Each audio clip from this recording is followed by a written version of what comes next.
I'm Irene Tetsuko Tsuyuki. I was formerly Kato, and I was born in Vancouver on Powell Street. Now, I don't know which block it was, but um, let's see, December the 3rd, 1925. And I attended Strathcona Elementary School. So I graduated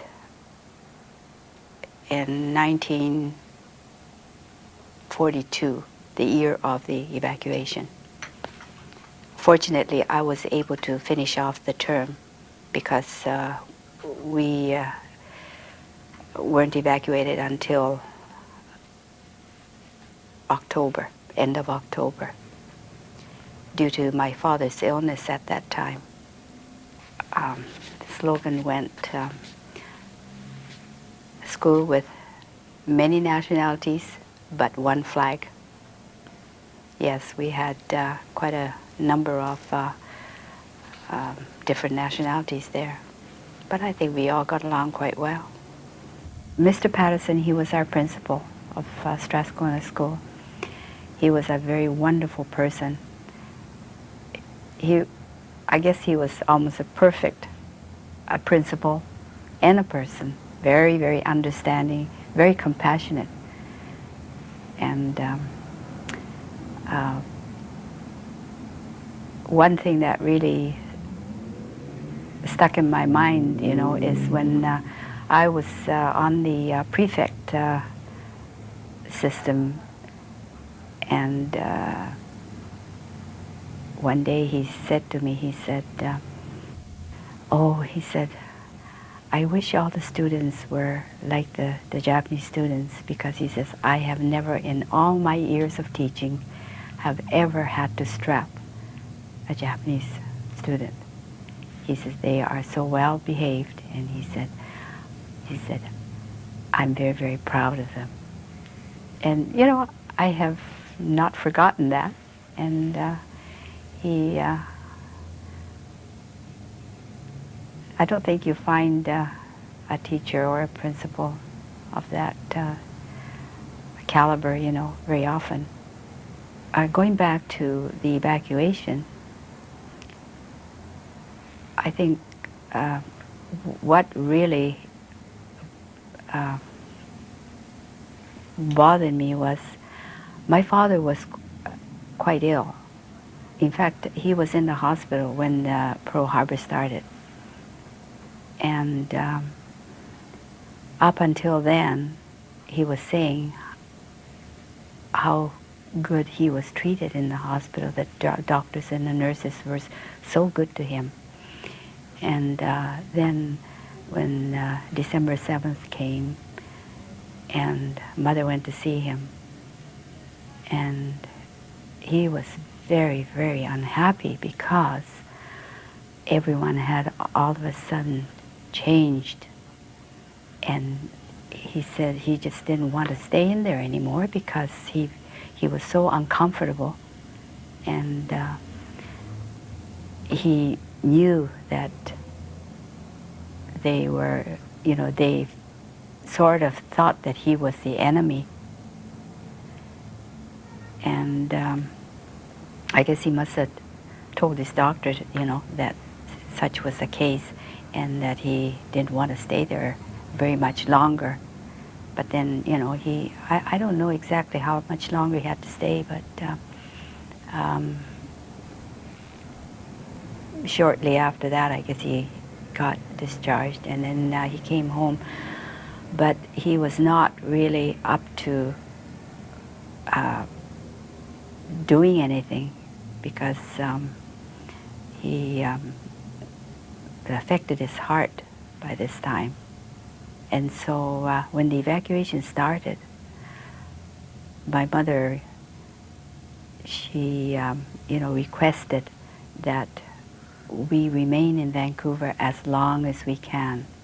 And so they said, well, that's fine, you know, if he's not well enough, well, we'll try and keep you as long as possible. So it wasn't until 30th October that we finally evacuated. But they sent my father in an ambulance to Tashme. That really had an effect on me, you know, that why, I mean, why a person who was sick had to be moved in such a way that, you know, didn't know why it was so necessary. And I thought, my dad didn't do anything wrong. And that, I think that really, not so much for myself, but I felt for my father, you know, and even my mother too. Because, I mean, they had worked so hard. And then all of a sudden, you know, this thing came up, and once we got there, and we got a room in the old barn, one of the two barns, and they made the upstairs and downstairs, and we had the corner room of the downstairs. In that winter, all the I know that the eggs froze inside the room because there was no heat. They just had the, you know, the overhead the heater. I mean, that didn't do anything to the rooms. And so, and then, you know, we were so cramped in that small room, and we had one double bed and one single bed, and they were close together. And the kitchen part was just a small little corner, and had a dresser, and I think she had a sewing machine. And that's about it, you know, and a few chairs, and you could hardly move because it was so crowded in there. So then after that, well, he never was really healthy.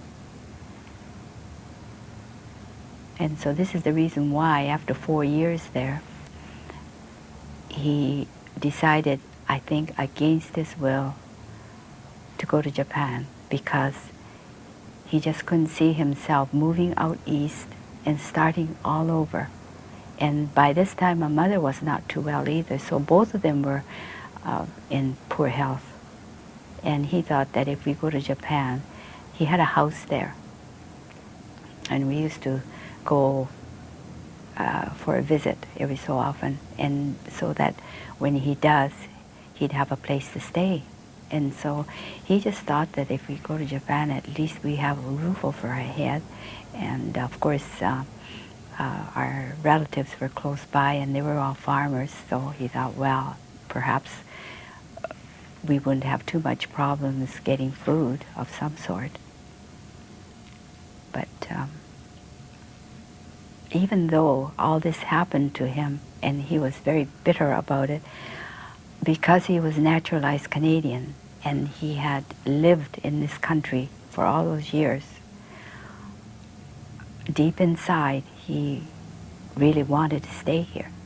But he had no choice, because either we get out and move out east or go to Japan. So he just picked the best that was suited to his situation. But I guess he knew that once we got to Japan that he perhaps should have maybe stayed in Canada, you know.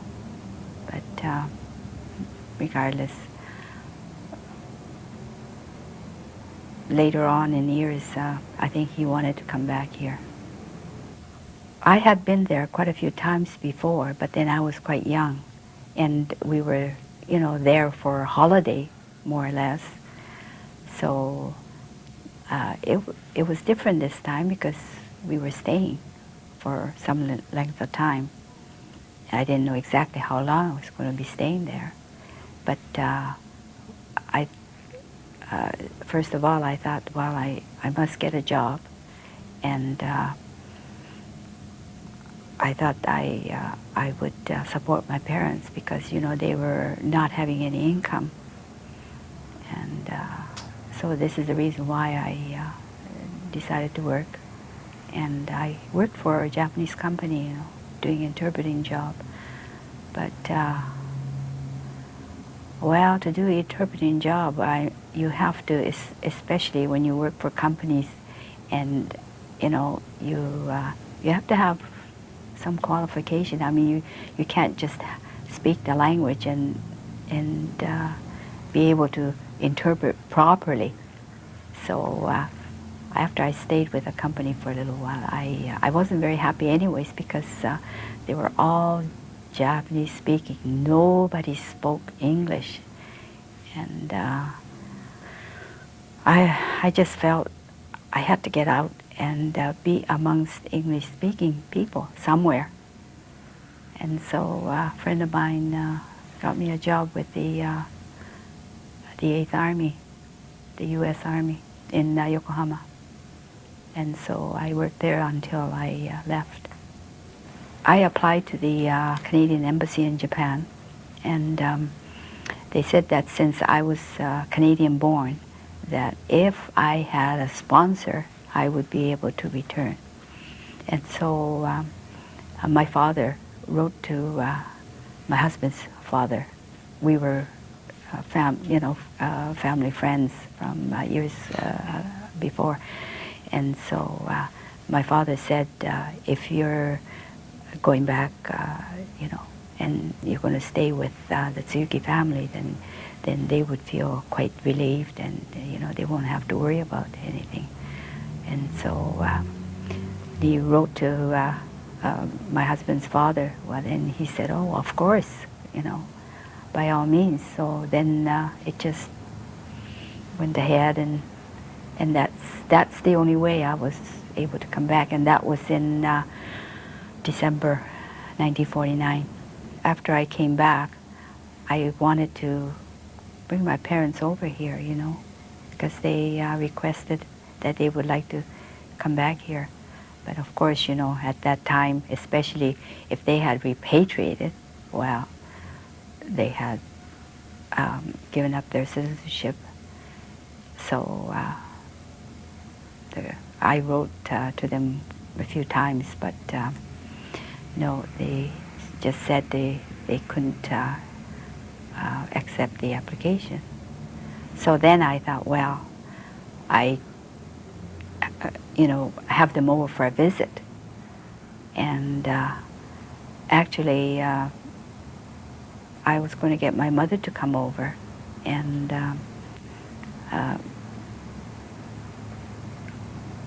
I think they had given her a permit to come for a visit, but unfortunately she became ill, and she never made it, and a few years later she passed away. And so after my mother passed away, then it was just my father. So then I wrote back to Ottawa and said, now this is in the mid-50s, okay? And I thought by this time, things should have eased off a bit, and I wrote a few times, and